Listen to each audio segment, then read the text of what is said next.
Hello ladies and gentlemen, boys and girls, welcome to the latest mega review where we don't just review the movie but everything that went into making the movie what it was. Now as this review is much longer than I normally do, I've left a list of the topics and the timestamps in the description, so if you want to jump forward to a specific bit, you can use that list there. I've also put a skip button along with the timestamp in the top left corner of the screen, so if you're getting bored with what I'm saying at any point, don't leave, just click on that and it'll take you to the next thing. But Batman v Superman: Dawn of Justice. This was the movie that people had been waiting for decades. And full disclosure, I should point out that after I saw the movie, this was my reaction.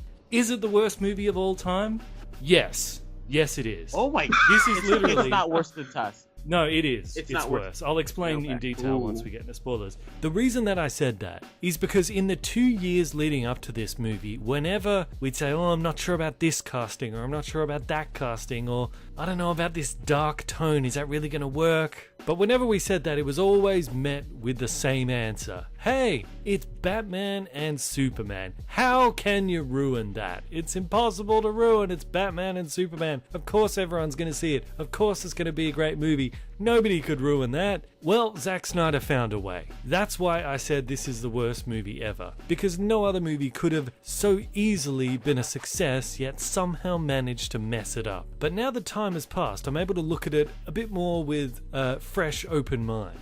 And indeed, there is a lot of great stuff. There's a lot of scenes which, taken in isolation, are fantastic. Like the Trinity fighting Doomsday, the Nightmare Dream sequence, the Batman v Superman fight itself without taking into account the things that happen before and after it, or even how it ends, just the fight itself, fantastic. Yeah, I do notice a lot of these are just the action scenes where you turn your brain off, but nonetheless, credit where credit is due, those moments are great. But it's when you take all these moments and string them together as a bigger story, that's when it really starts to fall apart. And as is often the case when I'm reviewing a movie in this depth, it often comes down to the filmmaker himself, the director. We sort of have to dig into the mind of these people to find out what they're like so as to get an idea what happened with these movies. And in doing that with Zack Snyder, I'm reminded of a certain other story I'd heard about from history. There was once a French artist called Jacobo who was hired to paint the inside of a chapel, and this man, he was a great artist, this was going to be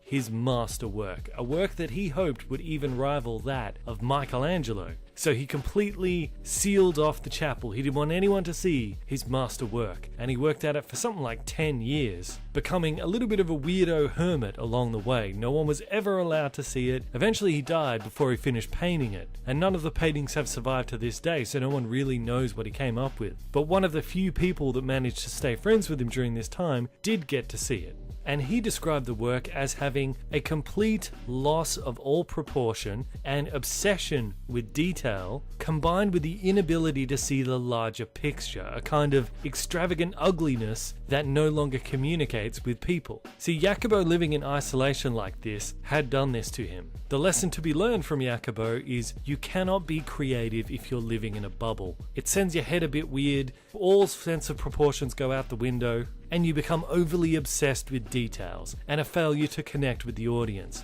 And we see a similar thing happening with Batman v Superman. I think Zack Snyder made similar mistakes. He was in a creative bubble, he had other people around him, but they were obviously echoing back the views that he had, so he was not able to see the problems in his own work. But just keep that example in mind, because we'll circle back to it when we talk about Zack Snyder again.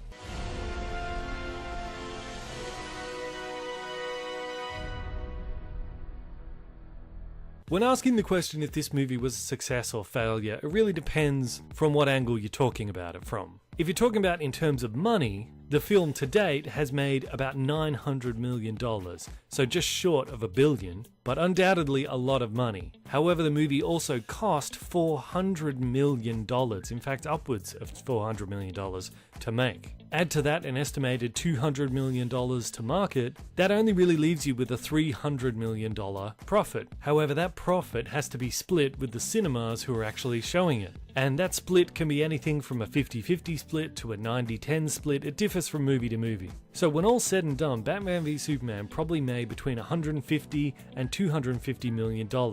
which when you consider they now need to divide that between all the different actors that they have to pay in the movie, the different staff members, Zack Snyder himself, the producers, anyone who invested, it's really not that much. I know it's insane that a movie could make that much money at the box office, yet the return at the end of the day is so small. So from this aspect, you'd have to say that it did not reach the level they wanted it to reach as a big blockbuster movie, because obviously they made this to compete with Marvel, and Avengers Age of Ultron made much more than Batman v Superman. The original Avengers made even more.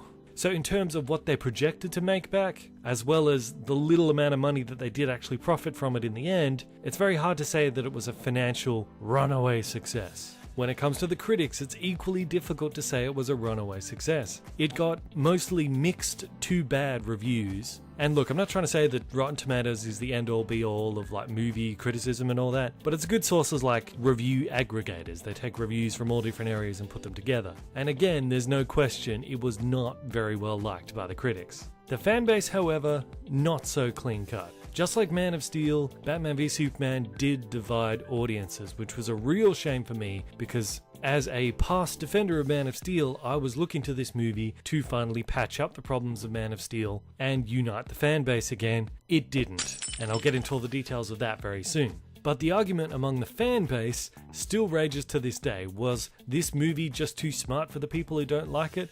Or are the people who don't like it just too smart for this movie? Well, this is an argument that will probably never be finished, but hopefully throughout this video I can bring up some arguments that neither side has really thought of before. So it's very difficult to call this movie a success from a financial point of view, from a critical point of view, and even with the fans.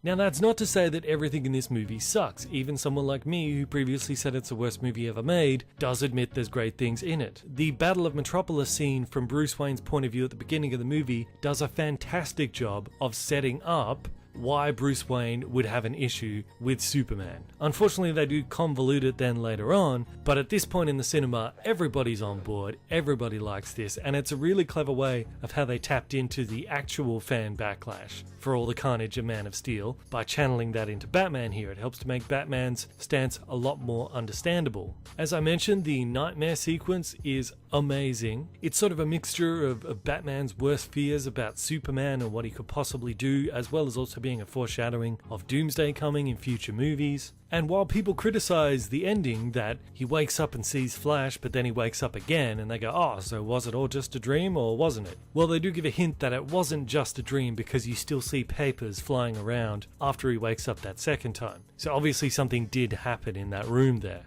Also, the idea of giving Batman a voice modulator is a brilliant idea. It was a fantastic way of sidestepping the whole issue of the Batman voice, because everyone wanted to hear the Batman voice. What's it going to be like? Is he going to go for the Christian Bale thing? Or is he just going to talk like himself? So the voice modulator was a great way of avoiding all of that nitpicking and complaining. So good job there, guys. And while lots of people like to laugh at the whole Martha connection, the point is it doesn't stop the fight because their mothers happen to have the same name. It stops the fight because that's a moment that humanizes Superman for Batman. He's just thought of him as an alien up until that point, but now he knows he's got a woman who loves him, is like crying over him. He's got a mother who he loves somewhere. He might be an alien, but he's still one of us. Zod was not one of us. That's the difference between them.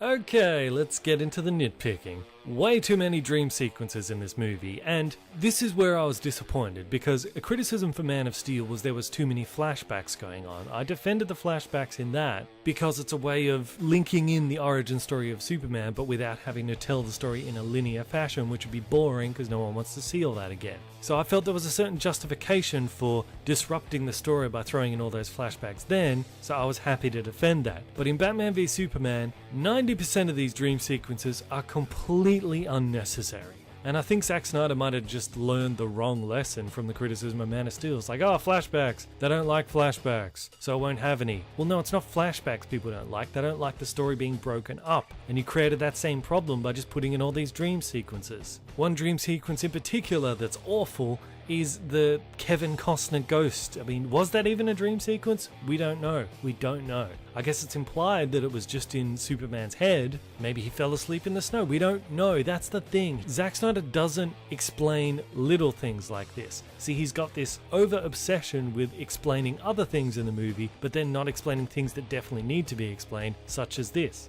Also, the context of that scene with Kevin Costner is really not encouraging at all. This is a moment in the story where Superman is basically ready to quit being Superman. He's like, I try to help people, but even though I try to help people, just more people end up dead all the time. Perhaps the world would be better if I just never become Superman at all. That's what's going through his mind and his heart at this moment. So the ghost of Kevin Costner, the story he tells him about how he tried to divert a river to save the farm, but then diverting the river, it went and flooded this paddock that killed all these horses. So the moral of the story is he tried to do a good thing, but in doing a good thing, he actually did a horrible thing. That's like the worst possible thing you could say to Superman at this moment. That's not encouraging at all. That's just smacking him down even more. How is that encouraging or helpful? And then he just becomes Superman again anyway when Lois Lane is in trouble, so what the hell was the point of any of that? See, there's a difference between complicated and sophisticated. Just because something's complicated doesn't automatically mean it's sophisticated. A Rube Goldberg machine is sophisticated, but Jenga is not.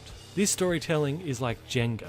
And this isn't a problem that's just isolated to this movie. I've noticed this in a lot of movies nowadays. Filmmakers seem to have difficulty in knowing what is the optimal amount of story to put into a movie. This movie, like many others, tries to shove too much story in there. It's more than the audience can digest, and then because you're cramming it all in there, you can't explain a lot of stuff effectively, so it ends up looking like it's just dumb. And I honestly don't understand how that's even possible in the movie business. They know that one page of script equals roughly a minute of movie time. That's like an old school rule of thumb for scripts. So if they know how long they want their movie to be, shouldn't they be able to look at the script and go, okay, that's too much, let's take out a subplot. Let's take out one of these 50 dream sequences, or 49 of these 50 dream sequences. I just don't see why they end up making movies that are so long and then have to cut half an hour, leaving open all these plot holes. And the fact that there are many plot holes and things that are left unexplained is particularly confusing because this script seems to insist on answering the questions that have already been answered, while not answering the questions that have not been answered.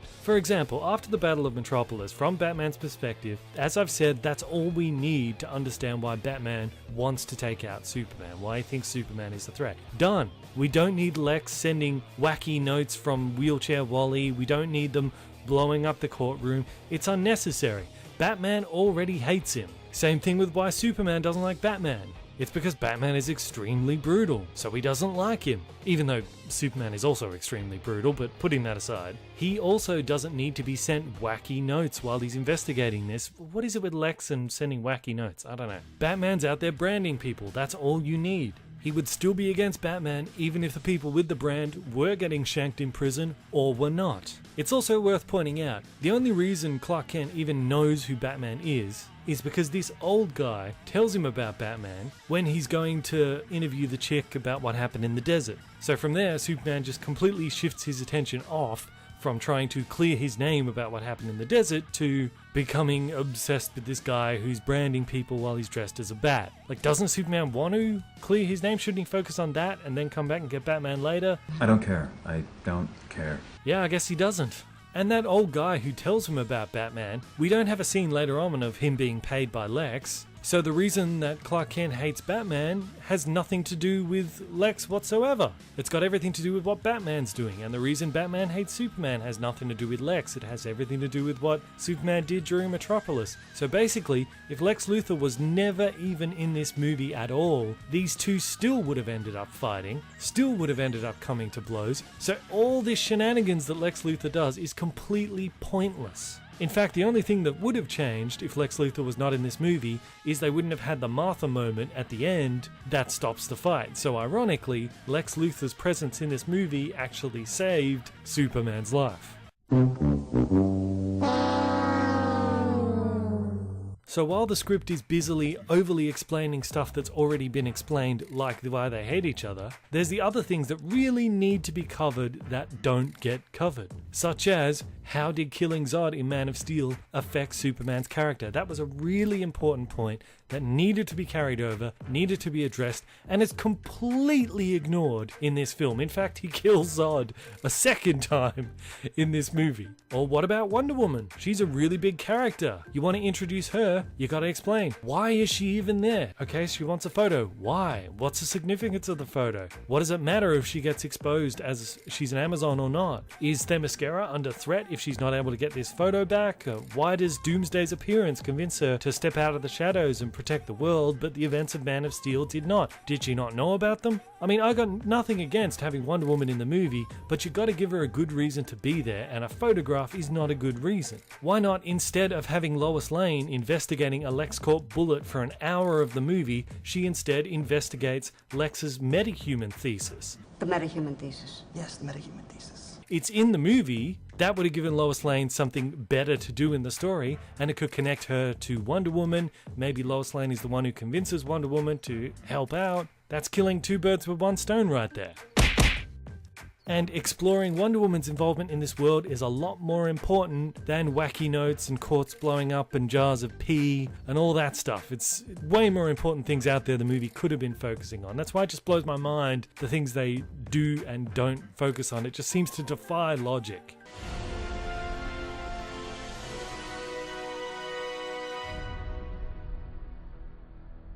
Another thing that defies logic is how good Ben Affleck turned out to be as Batman. Who could have seen that coming? Who would have thought the guy who's only made 2 good movies in his entire career, who has probably the worst history of movies of anyone ever in all of Hollywood, who would have thought that guy is suddenly going to turn around and be one of the best Batmans we've ever seen? I certainly didn't see it coming, and I eat crow. I thought it was absolutely ridiculous that they picked Ben Affleck when there were so many other choices at the time, but I was wrong.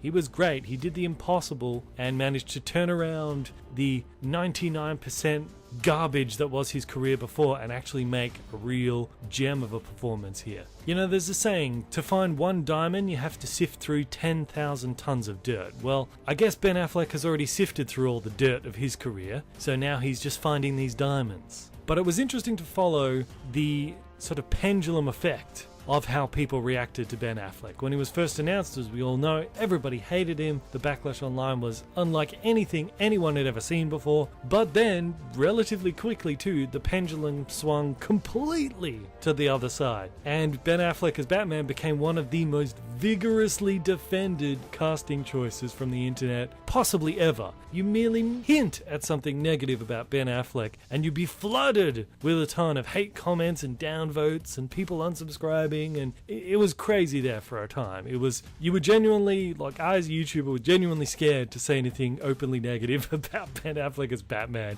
because there were serious consequences if you say anything to it. And I'm just glad that what eventually came around being all that goodwill was not misplaced. He did deliver, he did become a good Batman, and it's fantastic. And I think now, after the movie, both sides of that pendulum have now sort of met in the middle. Because while I like Ben Affleck's performance as Batman, I still have a lot of issues with the character, but my issues with the character are not his performance, it's with how the character's written. Specifically, that he murders everybody without any explanation as to why he does it. Sure, there's little hints. We can write in the subtext that Robin got killed by the Joker and that spun him off his axis and now he just kills everybody. But see, that's all subtext. None of that is ever actually stated in the movie. And granted, you don't need to explain everything to the audience, but you gotta at least explain some things. For example, the Hound in Game of Thrones. He tells the story about how his face got burned because his brother shoved his face into the fire because he was playing with like a little toy wooden knight. Like, that's the straight up obvious story in your face, but there's a subtext there as well. In that throughout the show, whenever anyone calls him Sir, that he's a knight, he always says, "I'm not a knight." In the story, he was playing with the toy knight when his face got burnt off. Perhaps he was dreaming of being a knight when his face got burned off. That's why he's always like, "I'm not a knight," because it brings back that dream that he had that cost him half of his face.